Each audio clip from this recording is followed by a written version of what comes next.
It was Christmas on the island of Sodor. All the engines were working hard. Thomas and Toby were busy carrying people and parcels up and down the branch line. Everyone was happy. Only the coaches, Annie and Clarabelle, were complaining. It's always the same before Christmas, they groaned. We feel so full, we feel so full.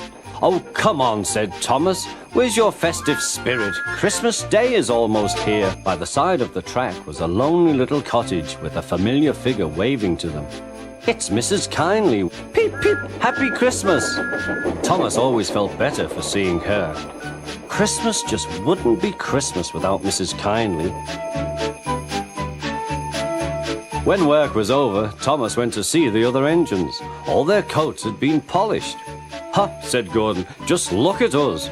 Your driver will have to work fast to get you as smart as us." "Never mind that," replied Thomas. "I've something important to say. Do you realize it's a whole year since Mrs. Kindly saved us from a nasty accident? You remember when she was ill in bed and—" "Yes, of course," interrupted Edward. "You told us how she waved her red dressing gown out of her window to warn you about a landslide ahead."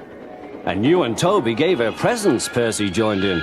"And the Fat Controller sent her to Bournemouth to get better." "But," said James and Henry together, "the rest of us have never thanked her properly." "Exactly," said Thomas. "So now I think we should all give her a special Christmas party." Everyone was getting very excited, and the drivers felt sure that the Fat Controller would agree, as indeed he did. The engines were all busy making plans when silence fell. The Fat Controller had bad news. "The weather's changed badly. Mrs. Kindly is snowed up. Toby says he'll help to rescue her. You must help too, Thomas. There's no party unless you do." Thomas hated snow, but he said bravely, "I'll try, sir. We must rescue her. We must." "There's a good engine. You and Toby will manage splendidly." Thomas charged the snowdrifts fiercely. Sometimes he swept them aside, sometimes they stuck fast, and the men had to loosen them.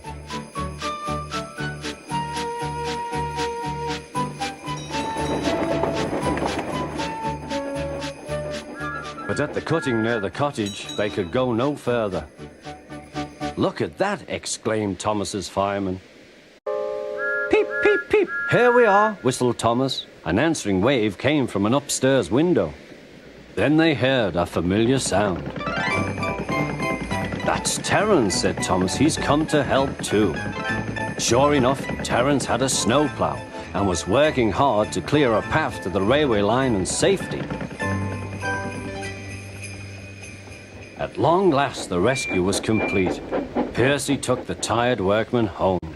Terence said goodbye to Mrs. Kindly and promised to take care of her cottage as he watched them all set off. The engines made good time. No more snow had fallen, but the yard was dark. Thomas's heart sank. Suddenly, all the lights went on. What a marvelous sight awaited Mrs. Kindly. "Well done," said the Fat Controller. "I'm really proud of you all." Mrs. Kindly especially thanked the smaller engines. "Thomas and Toby are old friends," she said. "And now, Percy, you are my friend too." Percy was very pleased. "3 cheers for Mrs. Kindly," he called. "Peep, peep, peep!" they all whistled. We wish you a Merry Christmas. We wish you a Merry Christmas. We wish you a Merry Christmas and a Happy New Year.